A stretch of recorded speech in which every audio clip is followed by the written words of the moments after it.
Hi, I'm Jeff Hoffman. I'm the National Operations Director for Veterans for America First, a leading grassroots arm of military, law enforcement, first responders, and their families to support President Donald J. Trump's third victorious election on November 5th, 2024.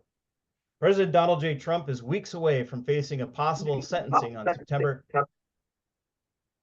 18th due to sham lawfare tactics, which I view no different than Russian President Vladimir Putin's dealing with his former political opponent, Alexei Navalny, alongside cowardly U.S. House members like Benny Thompson from Mississippi, sit on legislation that aims to take away Secret Service protection from any individual who's convicted and sentenced for a federal or state felony.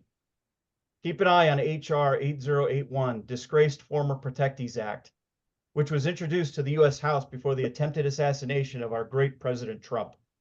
Meanwhile, Democrat elites like Hunter Biden continue to walk free of any criminal or possible ties of treason with adversaries like China. This includes what appears to be full access to the White House and other sensitive national security information. An example, according to PolitiFact, Hunter served on a board for Bohai Harvest, or BHR, which Hunter's lawyer admitted that his client took a 10% financial stake in BHR. This is a company that China invested billions into and was 80% controlled by Chinese entities. I visited China once in 2006 as a graduate and military reservist for the Air Force Office of Special Investigations at that time. Prior to my travel, I completed all the appropriate foreign travel reporting and briefing paperwork as part of my SF-86 security clearance process. This brings into question another Democrat player who most likely will be accepting his nomination for vice presidential candidate this week, Minnesota Governor Tim Walz.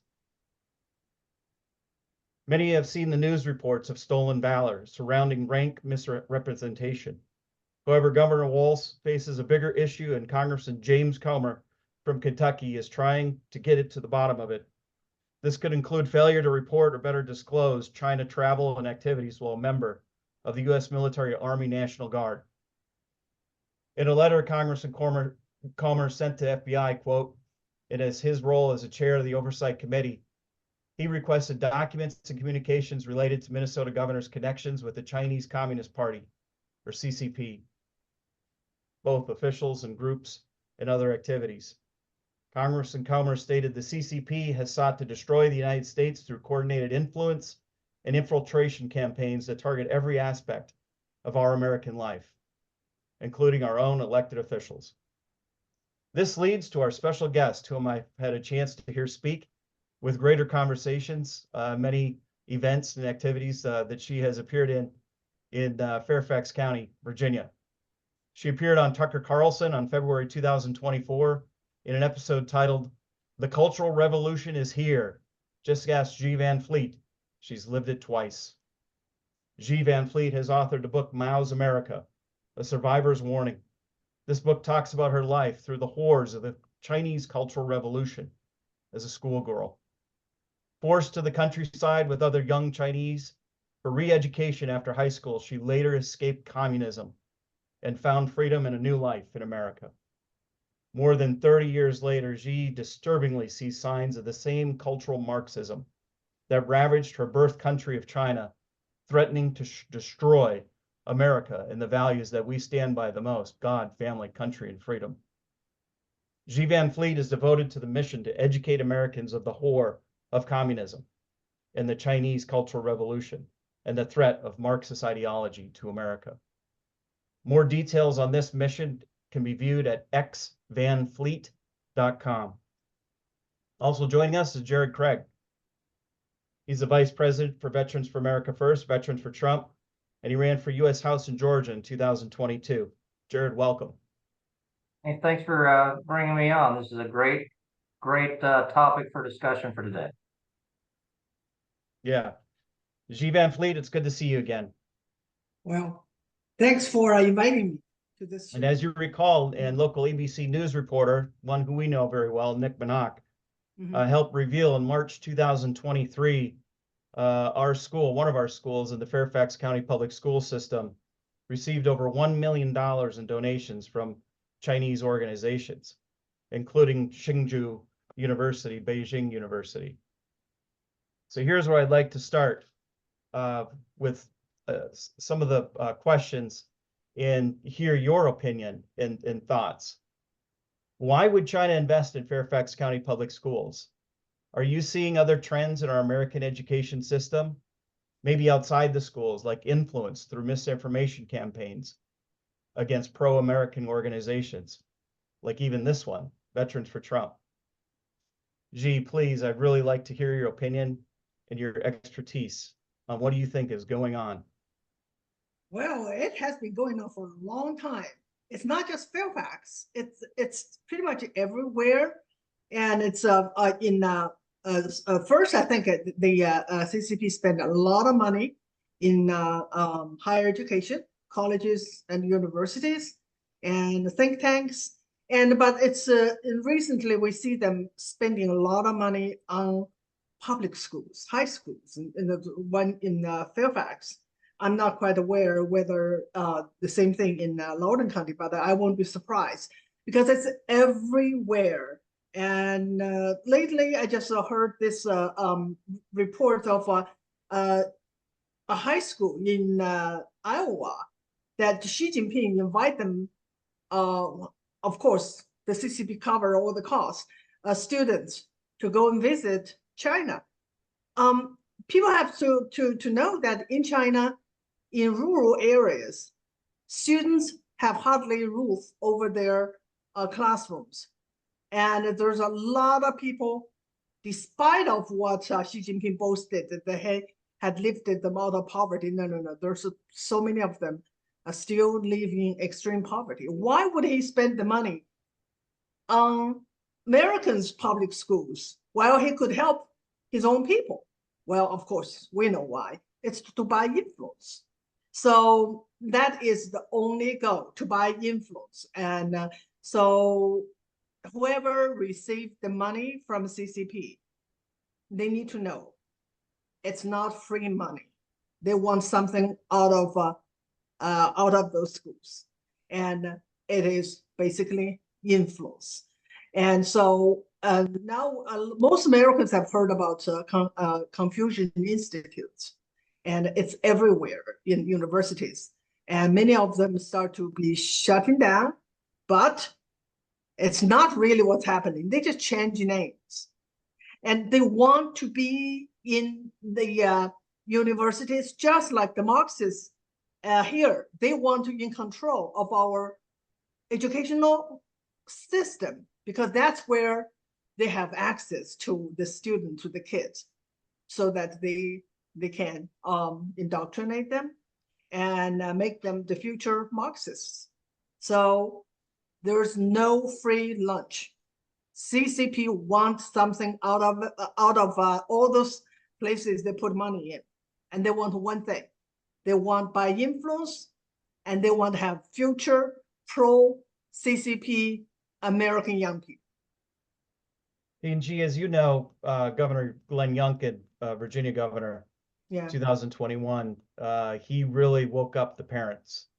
And do you also see that as a part of the propaganda, influencing the left in creating these anti-parent policies, especially with DEI? You mentioned the word indoctrination. Yeah. You know, what other trends are you seeing in our Yeah. school system? That's why I wrote the book, to tell American people everything we saw here is nothing new. It happened in China, and it happened to me. One of the things that the communists, not just CCP, communists do is to destroy family. And how do you destroy family? You set the kids against the parents. And so in China, from very young age, we were indoctrinated to believe that the party and Chairman Mao were our real parents. And so our loyalty should always go to the party. If we have to choose between our own parents and the party, we choose the party. And many kids did that. During the Cultural Revolution, their kids reported their parents to the party, and some of the parents end up in prison, and some end up being executed. And actually, we see this happening in America. We see kids turn in their parents. And that's not just it.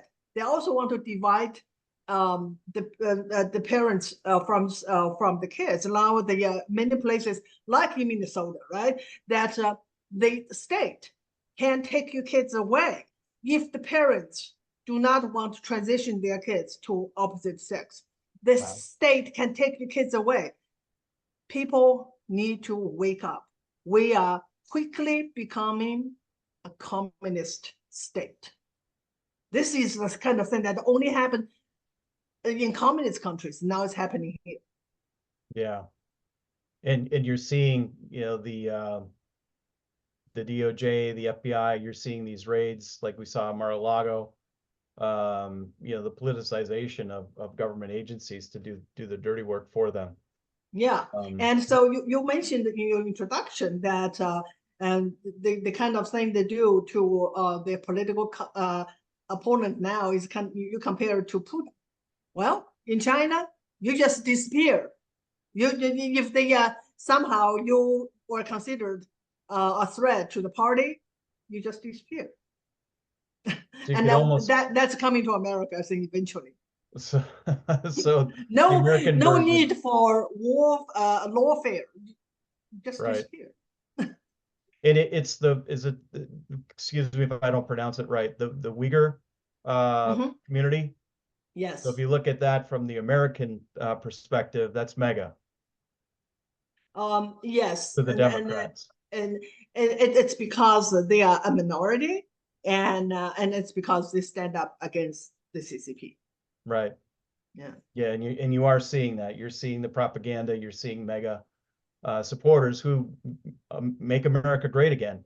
Who Yeah. doesn't want a great America? If you don't want a great America, I would actually question allegiance.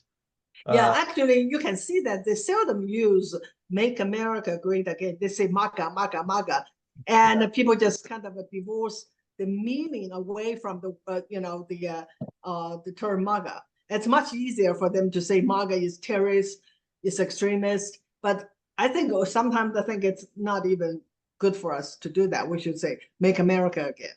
So when Right. they say "Make America Again," it's extremist, it's terrorist.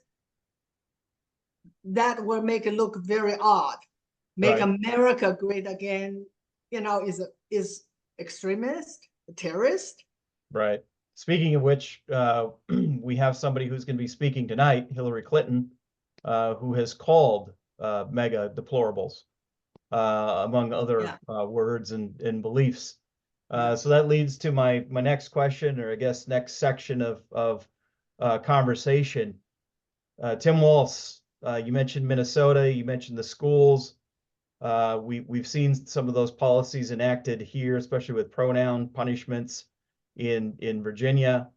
You know, but looking at what you've seen or maybe researched about the governor, Tim Walz, he's been teaching there. It looks like he's got some business dealings. I think his wife maybe lived there and was employed in China. How much do you see that as a threat if he were to be elected as a vice president for our country? I think this is something we should really get into it. We should really find more information. There's just not enough information. Whatever we know, we should be very concerned. His connection with the CCP is deep, and it's early, and it's long lasting. All this is something we should deeply concern. He went to China in 1989. 89, and that's the time when people know the Tiananmen Square massacre took place. And that did not stop him from going. A lot of people left, foreigners left China in protest against the brutality of the government. And he went in and he said, you know, I need to go there. I need to see it from my own eye. And I report to America. What did he report? Nothing. You know, I checked, I read everything about him. He never condemned the Chinese government for its brutality, for its bloody crackdown on the peaceful, absolutely peaceful protest. He did not. Not only that, he made June 4th the day the massacre took place, his wedding day.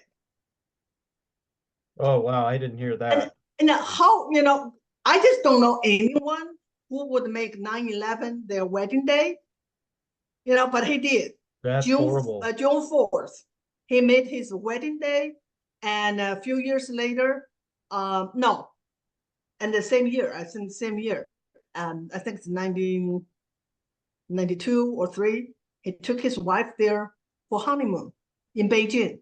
He went to Tiananmen Square where the massacre took place. This is more than weird. He called everyone, this is terrifying that someone would go to China for his honeymoon and make June 4th his wedding day. He has a special admiration for this regime, the CCP, the communist regime. And he has, as we know, been back China over 30 times. That's a lot of trips.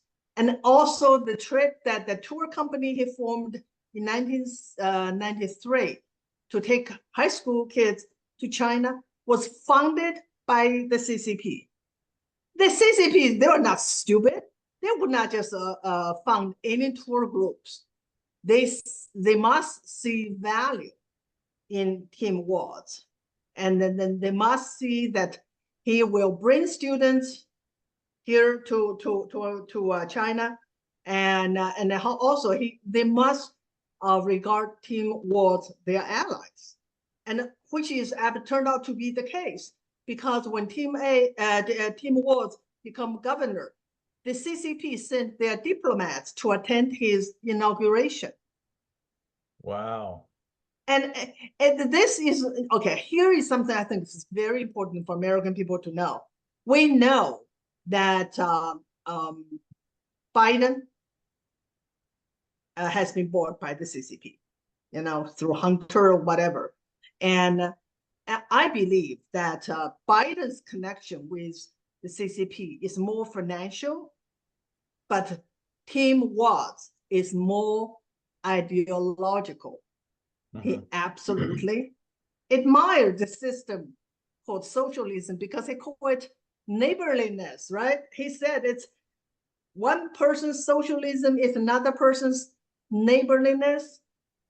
He did not know that more than thousands of students was gunned down in Tiananmen Square. And before that, up to 80 million Chinese were killed by the CCP. And he had no problem with it. And I think that is something we should really, really focus on, especially your group, and not only Stolen Valor, but also his connection with the CCP. And while he was still in the National Guard, as you said, right? Yeah, when exactly. he made all those trips, it was still in the National Guard. I think that is, I believe, I tweeted out that he is a CCP asset. I believe he is. And also we know that Kamala's husband also had business dealing with the CCP. We don't want the socialists, communists in the White House, and we don't want pro-CCP traitors in our Right. White House. Well, we don't want Manchurian candidates. And We that's exactly what we're dealing with is kind of a realistic version of the film. Yes, yes. Yeah. Yeah, and also from a Veterans for Trump, our organization perspective, we also look at recruitment and the future force for our military. Yeah. And you're starting to see these same practices that you write about in your book In the military. happening Yes. on military-based schools. Yeah. Pronoun policies, DEI, identity politics. You're starting to see that curriculum on military schools, and you're seeing that policy within human resource, areas of the military. And do you think that might be deliberate? That they're It's absolutely deliberate. Have you heard about this saying long march through institutions? This is their strategy. they're going to take a long journey to take over all our institutions. And they have been doing it so successfully. When we see that in the military, you would say that's the last place you see this kind of infiltration. You can say the infiltration of Marxism in America is complete. It is everywhere, everywhere. And now it's in the military. And it's terrifying. It is absolutely terrifying. Yeah, that's scary actually, to know that. Well, thank you, Ji. Jared, I'm going to turn it over to you. Do you have a question for Ji Van Fleet? Maybe more focus on some of the infiltration. We also like to advocate for two films that we have. One is out for screening right now, Border Invasion. And we do know factually that there are a lot of Chinese immigrants that have crossed illegally in the country. Can I stop you just for Yeah. a second? I would never call them I would never call them immigrants. I would never call border invasion immigration. It's border invasion, period. They are illegal, period. Thank you. Yeah. I guess I was being too kind. No, And that they want us to do that. They want us to say they are immigrants. They are illegal immigrants. No, immigrants are legal. When you are immigrant, that should mean that you come here legally. When you come here illegally, you're not immigrant. You are illegal criminals. Right, right. I'm sorry. I just think this is so important. We don't fall into their trap of using immigration and immigrants to describe the border invasion. Yeah, I completely agree. Thank you. And then we have a second film called The Movement, and Jared Mhm. can speak more to that, but that really falls in line with the book that you've so well authored. Jared, I'll hand it over to you. We took it upon ourselves from Veterans for America First to take a group of candidates to the border so they would have the ability to say what's going on in their own race. And while we were there, we found that the content and the media and everything we were gathering was telling a story different than what we had initially intended to do for our candidates' benefits. And here's the film here, Border Invasion, An American Crisis. Sorry, the glare is a little bad. But this film is available for screening, and it's available on VFAF.us for viewing. That's a pay-per-view. But we do allow free screenings if anyone wanted to set those up across the country, to reach out to us at VFAF.us or to any of our links that you can get a hold of. If you can contact us directly, please do so. But the spirit of it is an invasion. We're looking at not only a physical invasion, but the substantive or the theoretical invasion of our children.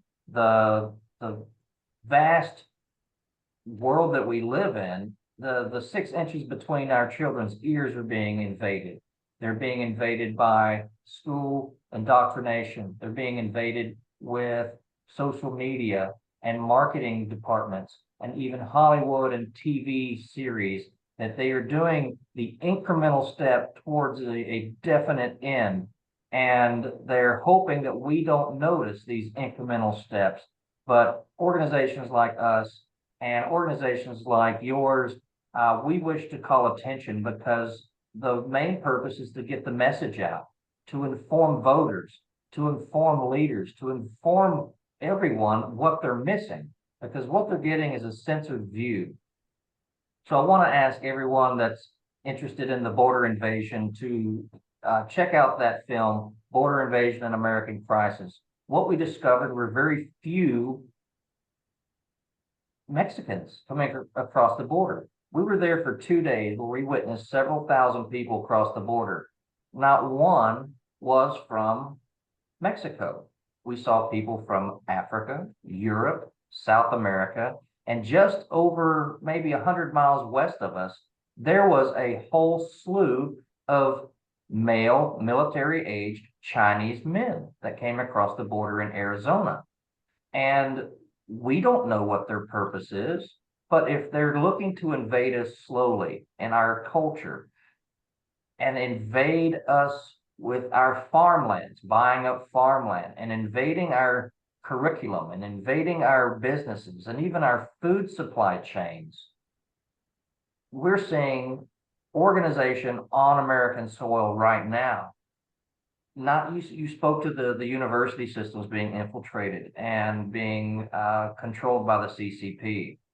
But we've also learned that all mainland China students that come here have a duty to perform espionage for the CCP.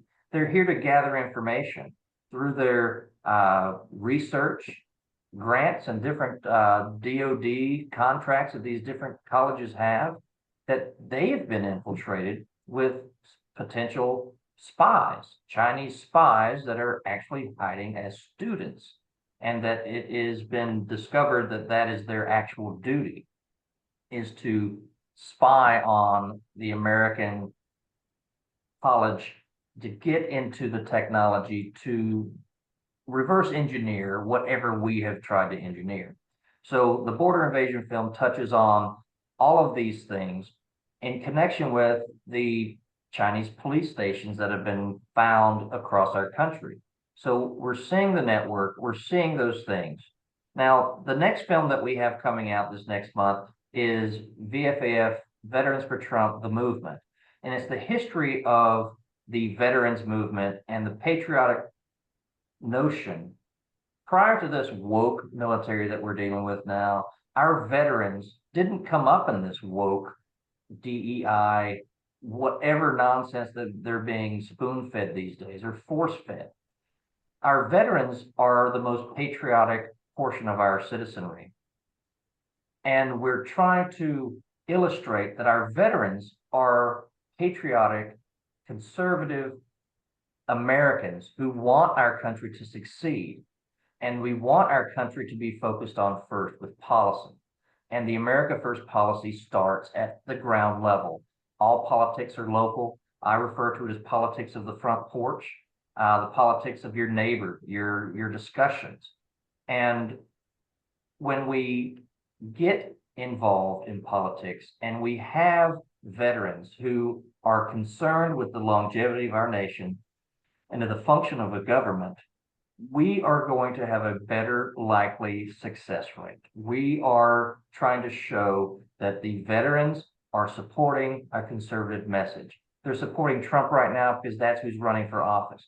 We're asking them to get out and fight what they fought for. Remind the veterans that their oath is still live, that they have fought for our American way of life, and they still have a fight in front of them. So that film's coming out September 1st, and we will also have screenings of that. Now, we are donating from that a large portion of the proceeds directly to the Trump campaign. We are doing these projects to make people aware of what's going on. We have a lot of people that are working 2 jobs, 2 families, or both spouses, mom and dad both working, and people don't have the bandwidth to work, and then keep up with politics like us 3 who are feeding on what's needing every day. But the majority of people are unaware, and they've been in a smokescreen. So what we want to do is have these projects and to snowball this into more projects to inform our public for what they're being restricted in our media, what they've been censored at in their schools, and, well, once again, social media, and what they need to know to understand what their role is as a citizen, what their role is as a member of a family, a member of a community. And until we can build these basic frameworks of family, community, state membership, citizenship, and a strong federal government, we're going to erode from the foundation up. So that's what our organization is really trying to do, is get out the message, to promote films, to promote America as a positive thing for the future, and to show that our American way is worth preserving. And let me add, G, we welcome you to any of our future activities and events. Every Thursday, we've started an X Space where we've had several guests. You can see it behind me. The handle is VFAF War Room. You know, with your X account, you know, we could easily, you know, give you, you know, speaker access, and we'd love to hear from you. I think last Thursday we had over 16,000 views on our X Space. So we just started it less than a month ago. So it's really developing. And I can see the topic of the governor. I guess he'll be the VP nominee by the time we have our next Thursday X Space. But if you're interested, we absolutely would love to have you as our special guest, G. Thank you. And let me highlight, we're in during the convention started for the Democrats. You know, their theme is democracy, which I don't think they know what that even equates to. But I do want to highlight 2016 after President Donald Trump was elected. China doesn't want him. And there's a reason for that, because I think he's the one person that can turn this around. There was a good Brookings Institution report that was put out that talks about the lessons learned from the Trump administration. 2024 inauguration 25 will be a continuation. You know, he's been, I guess they quoted his policies as one of the largest trade wars in history of the global economy. And President Trump has promised to continue his policies and his economic competition of America First as a follow-on from his first term. So I definitely like to hear your thoughts, Xi, on the Trump-Vance ticket, and you know, what is the solution? Are we too late, or can Trump-Vance, can they really turn this around and defeat this ideological influence in our country? I think people need to understand that it took decades for the left or the communists or the Marxists. They're all the same, okay? It took them decades to get us where we're today. So I always say, if Trump did not run and then successfully win the race in 2016, I think we'll be like the frog in a pot, still thinking we're taking jacuzzi, and by the time we really realize, it'll be too late. So because of Trump, he turned the heat too high, too fast, and woke up so many people. I would say, including me, even though I started to notice things before 2016, but it was after 2016, especially 2020, that I decided to really get involved.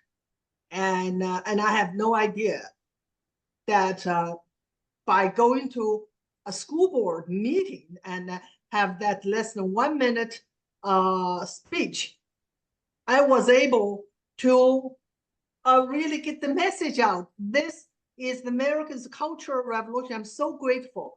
I'm so grateful that I had that opportunity. Now I become a voice and to wake up people that we're in a dire situation. So people have to understand, it takes so long.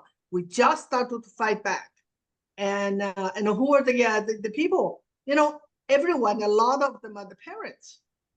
And because now it's no longer something about ideology, something abstract. Now they see that it's happening to their kids.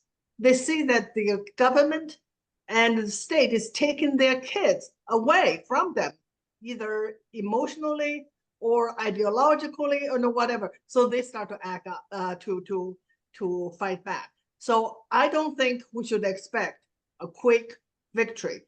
And I do hope that Trump and Vance will turn the tide. But it takes all of us to work from the bottom up. We have to take back our school board. We have to take back our institutions. And that will be a long march. I call it long march back through our institutions. But this is a great beginning. The beginning started in 2016. We just have to continue. And so that's my message. Because socialists, communists, they will never sleep. You can't just say, I defeat them once and that's over. They will never stop fighting back. So we have to be prepared. If we want to live free, if we want our freedom, not for us, not only for us, but also for our kids and the future generation, we have to fight. Fight every day. Veterans, you fought. My message is, you fought our external enemies. And now it's time that we all fight the internal enemies. Those are the people who want to destroy our country. And so I think we really need to prepare. This is not a one-time thing. It is going to be, we need to be prepared to have, to fight for a long time in the future. Right. And in Virginia, as you know, as early as September 20th, people can start fighting. And they can fight it with a vote. They can fight it to volunteer to become a poll watcher. If they're a lawyer, that's even better, because I know we're recruiting lawyers for the election integrity effort. Knock on doors, give money if you have a little bit. There's so much, and I think our nation really is at stake. I think you'd agree, Xi, in your message right there, that is the survivor's warning. And the solution to that survivor's warning is a vote for President Donald J. Trump and several other candidates like U.S. Senate Hung Kao, who's running in Virginia, at least from the Virginia perspective. Jared, you could probably announce a few people from Georgia running. But the values that we stand by, that I was grown up on, God, family, country, and freedom, are at stake. And we see it through gender confusion used as a weapon. Virginia, not too long ago, they tried to pass legislation where if you didn't accept the identity of your kid, it could potentially be a misdemeanor. That's just unheard of. So again, Xi Van Fleet, we really thank you for your time. This concludes the interview portion, I guess, of the podcast. But if you have any more comments on your boat or your book, Mao's America, Survivor's Warning, I'd really like to hear more on that. And maybe you have a message for those voters, those millions of voters that are getting ready, some as early as the end of September. You know, what do they need to do? What do we need to do to help fight this? We know we need to elect Donald J. Trump and J.D. Vance and other conservative candidates. But what else? What can the voters do? What can Americans do to help stop this? I think now our single focus should be on election, to get Trump into office, to turn the Senate and the House, keep the House red and turn the Senate red. That should be now it's the task. After we win, we have so much to do. We have so much to do, but I think winning the election is our most important task right now. Nothing else can even compare with it. And so, of course, I would love to go to the your X space, and if I can help to wake up more people, yes, that's what we need. Yeah. I think Congressman Comer would appreciate you to testify during his investigation for the governor, against the governor, Tim Walz, as well, to understand the true impact and realities of those connections that he has. Perhaps he's already thinking that, but it sounds like a good idea to me. Again, both of you, Xi, of course, thank you so much. Jared, our vice president, thank you for being on this call. And the election is around the corner. We're less than what? 90 days, 83 or something like that. I don't know the exact. I should have a countdown. We should all have a countdown. But I know in Virginia, September 20th, early voting starts. And just like Wuhan and the SARS virus, which they somehow got to rename it COVID. You know, the election laws, yeah, that's all part of this process, I believe, as well. With trying to influence and infiltrate not only our election system but our daily lives. So again, G. Van Fleet, thank you very much, Jared, and everybody have a good evening. Thank you very much. Thank you.